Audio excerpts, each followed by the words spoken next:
education assistant at West Point, the military academy. I'm also an EMT. I've been an EMT for 10 years and also an EMT instructor at the Rockland County EMS Academy. So I've been teaching for about 5 years and in the field for over 10. We're teaching them how to be providers in the field. We're teaching them anatomy and physiology, cardiology, respiratory, but we're also teaching them their physical skills. We're teaching them hands-on, how to splint, how to do CPR, how to lift and move patients, and how to respond to emergencies, like how to conduct yourself professionally in an emergency when nobody else is calm and you're the one that everybody's looking to for the calm. Basic physical fitness is super important. A lot of people don't realize that coming into the EMS Academy. They think, oh, I'm just going to carry a book bag with some gear in it and I'm going to treat a patient. They don't think that patients nowadays are on average about 200 pounds and it's just you and your partner lifting that. So basic physical fitness, squat, push, pull, rotate movements are vital to being able to do your job effectively and also prevent injury. EMS, fire, police, they tend to have a high rate of injury on the job because of a lack of physical fitness.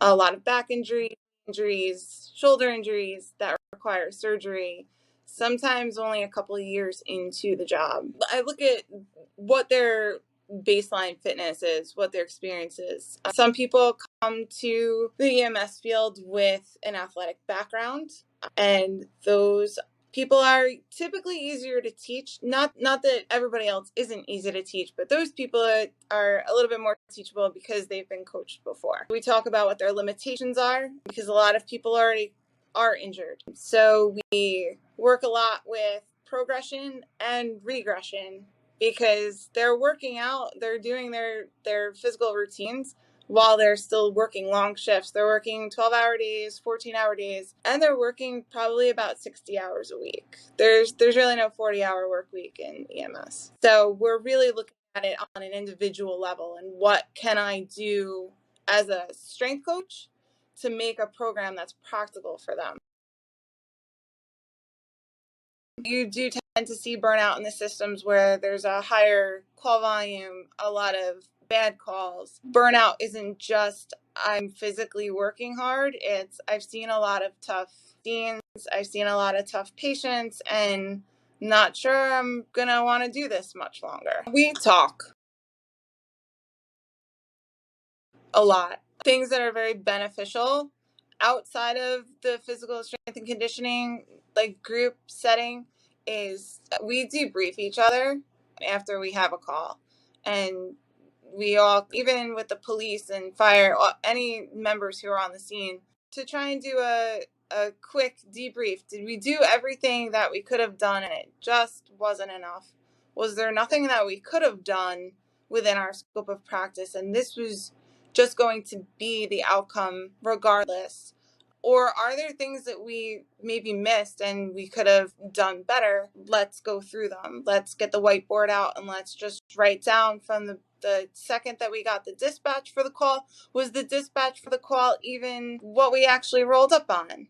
Did we assess the scene correctly? And that usually helps because oftentimes we find that we didn't do anything wrong. We just had a tough call. Sometimes that's just the way it is. If you are physically fit, if you are physically ready to do your job every day, the mental part will come because it's one less thing that you have to worry about. If you can physically do your job, if you can physically, we call it adapt, improvise, and overcome, then mentally you're going to be ready to adapt to changes in the scene, changes in your job. It's not just a patient care issue or a scene issue. It's I usually come into work and this is the truck and the gear I'm assigned, but now my truck and my gear is out of service and I'm getting a truck that I've never used before. There's a lot of things that you have to adapt to on the fly, and you have to be mentally ready for that. A lot of people complain that it's their upper body. Their upper body hurts when we start going through the lifting and moving portions. their lower back hurts, and their knees hurt. Those are the three biggest complaints. And those are also the three biggest injuries that we see in the field. So prehab wise, you need to have a strong shoulder program. So I work with people on a lot of scaption movements, a lot of eccentric movements to strengthen the shoulder girdle, and a lot of mobility for the lower back.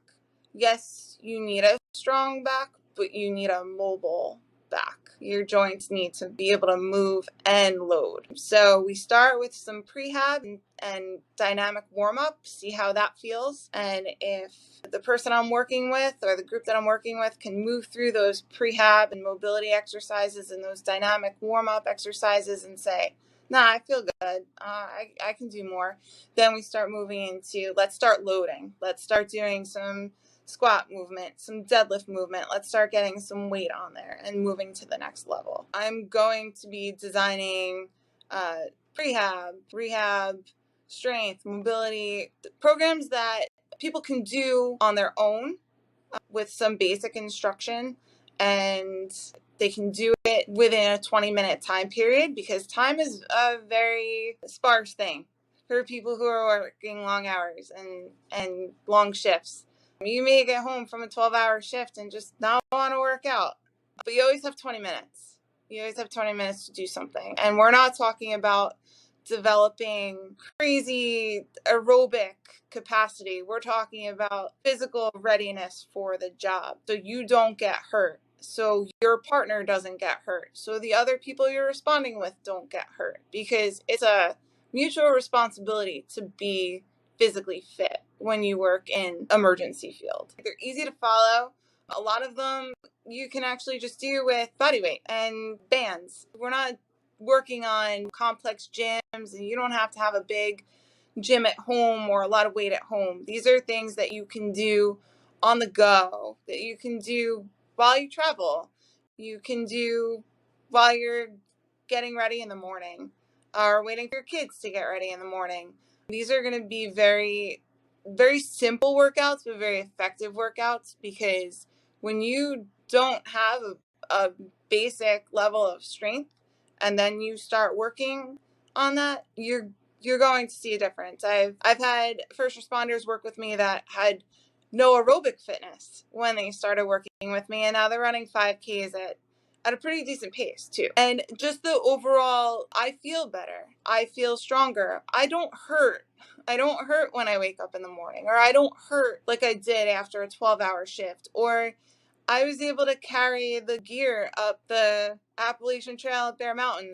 We respond there a lot where I come from. There's no gators, there's no ambulances, there's no wheels. We're carrying everything out. So to have somebody say like, yeah, I got up that same call, but this time I wasn't out of breath, or this time I could carry everything and my back didn't hurt, that's a win. I'm hoping that this will grow into more of a station workouts, that stations and companies will reach out and say, hey, we just want everybody to be better, and let's make this a team building thing for our firehouse, for our police academy, for our EMS station. And then maybe grow it more into, hey, you got on the list for FDNY, you need to pass the test, come on down and we'll get you.